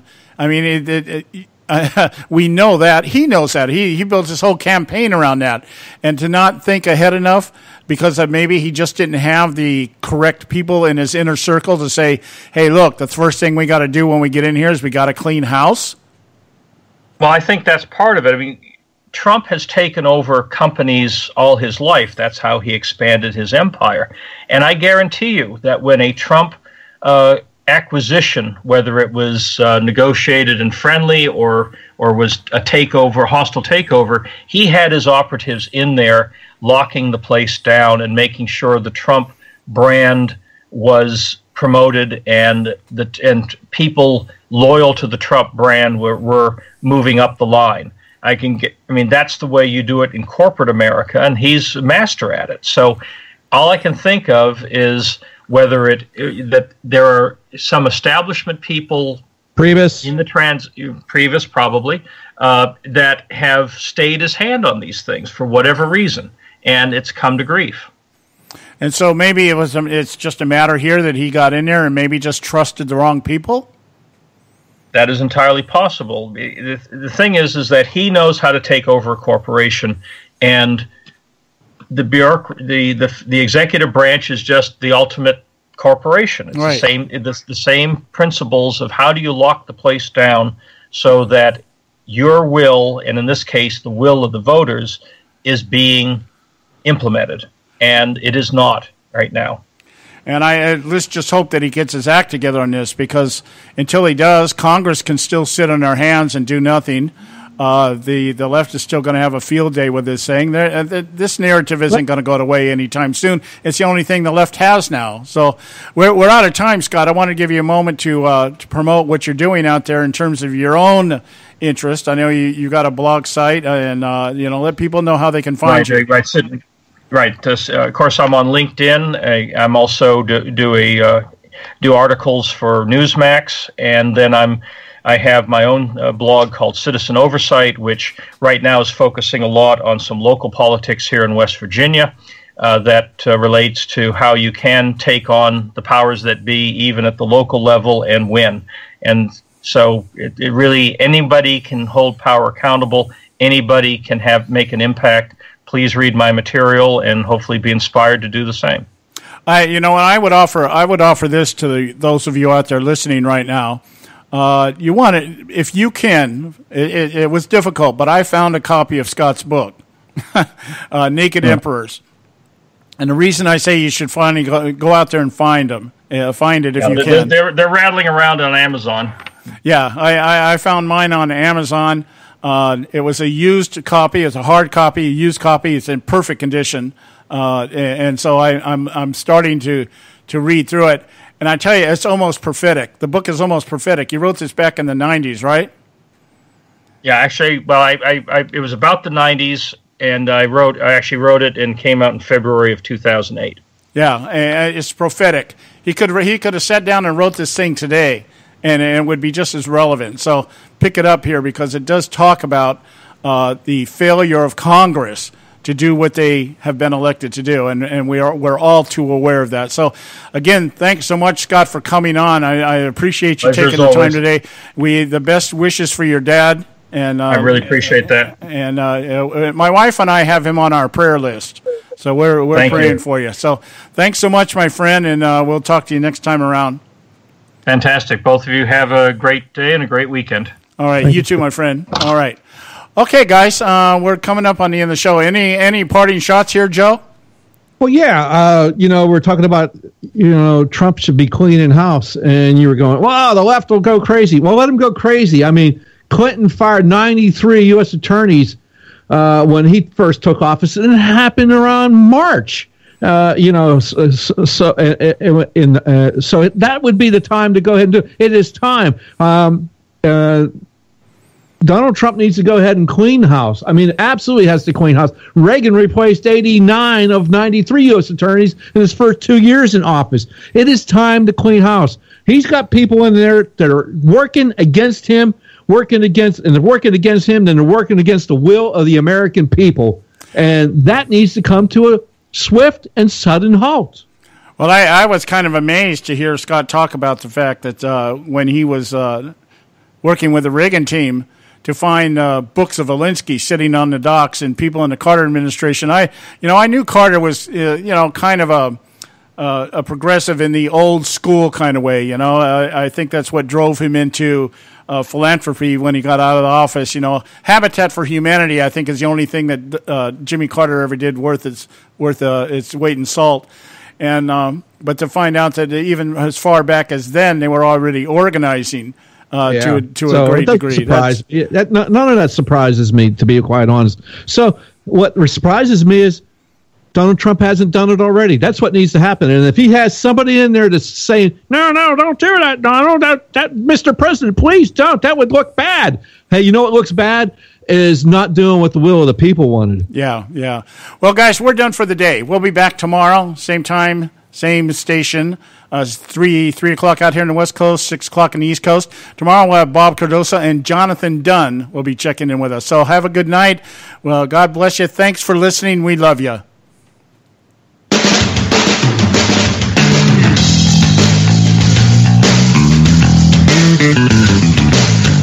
Thanks for tuning in to this edition of the Conservative Syndicate, the nationally acclaimed, globally syndicated, politically incorrect talk show that seeks to tear down the imaginary wall of separation between church and state. We want to make you aware you can find and access all our show archives at our website, theconservativesyndicate.net, as well as our broadcast stations and times. That's theconservativesyndicate.net. We so appreciate you taking the time to tune in, and we so look forward to continuing to bring you the best in uncompromised talk radio available on the net today. And remember, folks, it doesn't matter how many times you get knocked down in life. It only matters how many times you get up. I'm John Matthews, along with Joe Hako, signing off until next time right here at the Conservative Syndicate. God bless you, and may God continue to bless America.